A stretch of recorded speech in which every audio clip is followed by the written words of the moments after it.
ఆంధ్ర తెలంగాణలో తక్కువ ఫీజులతో high quality results ఇస్తున్న ఏకైక సంస్థ తిరుమల్ ఐఏఎస్ ఇన్స్టిట్యూట్. ఆయన ఒక ముదురు బ్రహ్మచారి.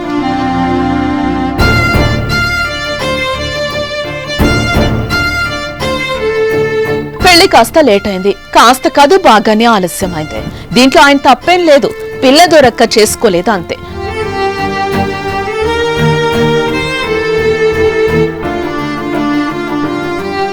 దొరికితే మాత్రం ఎప్పుడో చేసుకునేవాడు. అయితే ప్రతి మనిషికి ఒక రోజు వచ్చినట్టు ఆయన పొలంలో కూడా ఓ రోజు మొలకలు వచ్చాయి.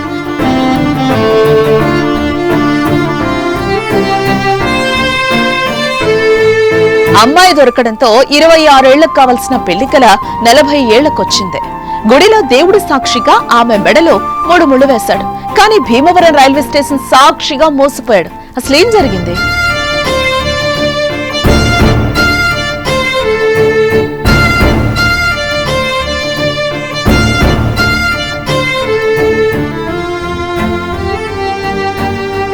ఆనాటికి నేటికి పెళ్లి చేసుకునే వయసు పెరిగింది. గతంతో పోలిస్తే ఇప్పుడు యువత కాస్త లేటుగానే 3 ముళ్ళు వేయాలనుకుంటున్నారు. డోంట్ మ్యారీ బీ హ్యాపీ అనే మూడ్ లో ఉన్నారు చాలా మంది. తలపైకి 30 సంవత్సరాలు వస్తే గానీ పెళ్లికి సై అనడం లేదు, అంతవరకు నై అంటున్నారు. అందులోనూ ఈ తరం అమ్మాయిల డిమాండ్స్ బాగానే పెరిగాయి. కాబోయేవాడు 6 అడుగుల అందగాడై ఉండాలి, ఆస్తుండాలి, మంచి ఉద్యోగస్తుడై ఉండాలని ఆలోచిస్తున్నారు. పేరెంట్స్ ధోరణి కూడా ఇదే. దీంతో వ్యవసాయం చేసుకుని కోటాది విలువ చేసే భూములు కలిగి మట్టిలో మాణిక్యాలకు పిల్లనివ్వడం లేదు. ఇదే కారణంతో 40 ఏళ్లు వచ్చినా పెళ్లి కాకుండా ఉండిపోయాడు శ్రీ సత్యసాయి జిల్లా హిందూపురం మండలం రాజపల్లికి చెందిన వేమారెడ్డి. ఎంత చూసినా సంబంధాలు దొరకపోవడంతో వివాహం జరగలేదు. కానీ ప్రతి మనిషికి పెళ్లంటే ఓ ఎమోషన్ కదా, అది లేకపోతే జీవితంలో తీరని లోటు. వేమారెడ్డి కూడా పెళ్లి విషయంలో అంతే వేదనకు గురయ్యాడు. తన కోసం కాకపోయినా వృద్ధులుగా ఉన్న తన తల్లిదండ్రులు తన పెళ్లి చూడాలని ఆశపడ్డంతో తోడు కోసం విపరీతంగా వెతికాడు. ఇంతలోనే ఓ మంచి సంబంధముంది మాస్టారు అంటూ వచ్చారు మ్యారేజ్ బ్రోకర్లు. ఈ ఏడాది ఏప్రిల్లో భీమవరంలో అమ్మాయిలు చూసేందుకు వెళ్లారు. అక్కడ కొందరు పెళ్లిళ్లు చేసే మధ్యవర్తుల్ని వేమారెడ్డి సంప్రదించగా వారు నీలపు బాల అనే ఆమెతో వేమారెడ్డికి పెళ్లి కుదిర్చారు.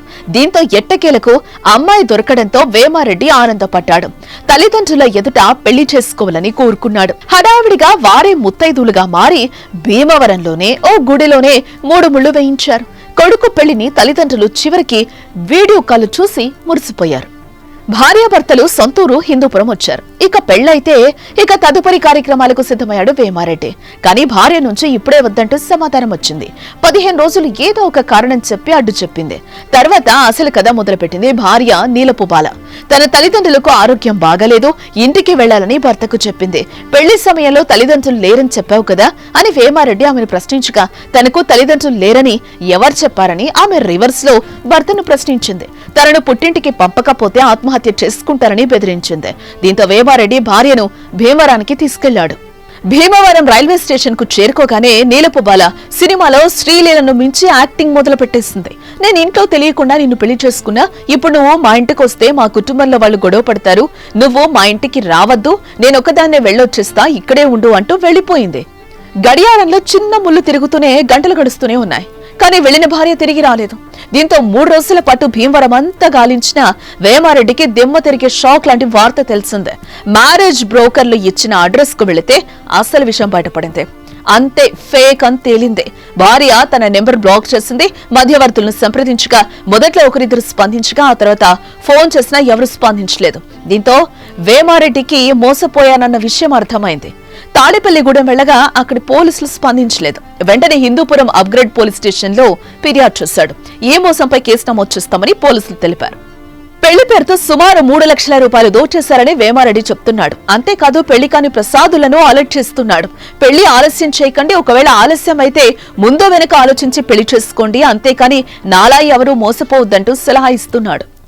కొంత మీడియేటర్లు ఏదో భీమవరం విజయవాడ అక్కడ వెళ్తే పిల్లలు దొరుకుతారని చెప్తే వాళ్ళ మాటలు విని అక్కడ వెళ్ళి భీమవరంలో పెళ్లి చేసుకొని ఒక అమ్మాయిని చూపించారు.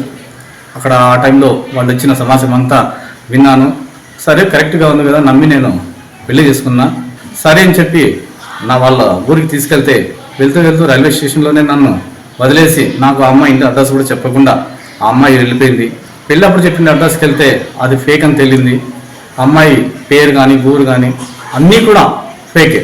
వాళ్ళు పెళ్లికి ముందే అమ్మాయి మీడియేటర్లు అక్కడున్న మీడియేటర్లు మాట్లాడుకుని ఇలా మోసాలు చేస్తున్నారు. నేను కూడా మోసపోయాను. నేను 3 లక్షలు ఇచ్చాను సార్. నేను మరి నాకు లీగల్గా అయినా మీకు ఇష్టం లేకపోతే లీగల్గా అయినా నాకు విడాకులు ఇవ్వండి, నేను ఖర్చు పెట్టిన డబ్బులు ఇవ్వండి అంటే ఇస్తామని చెప్పి పిలిపించి నన్ను ఘోరంగా అవమానించారు అక్కడ. గతంలో కాకినాడలో కూడా సేమ్ ఇలాంటి సీనే జరిగింది. ఓ ముదురు బ్రహ్మచారిని నిండా ముంచేసింది ఓ బ్యాచ్. అందుకే పెళ్లి లేట్ అయిన వారు ఏదో ఒకటని తొందరపడకండి, ముందు వెనక ఆలోచించండి. మరి ఈ వేమారెడ్డికి జరిగిన అన్యాయంపై మీ అభిప్రాయాన్ని కామెంట్ రూపంలో తెలియజేయండి.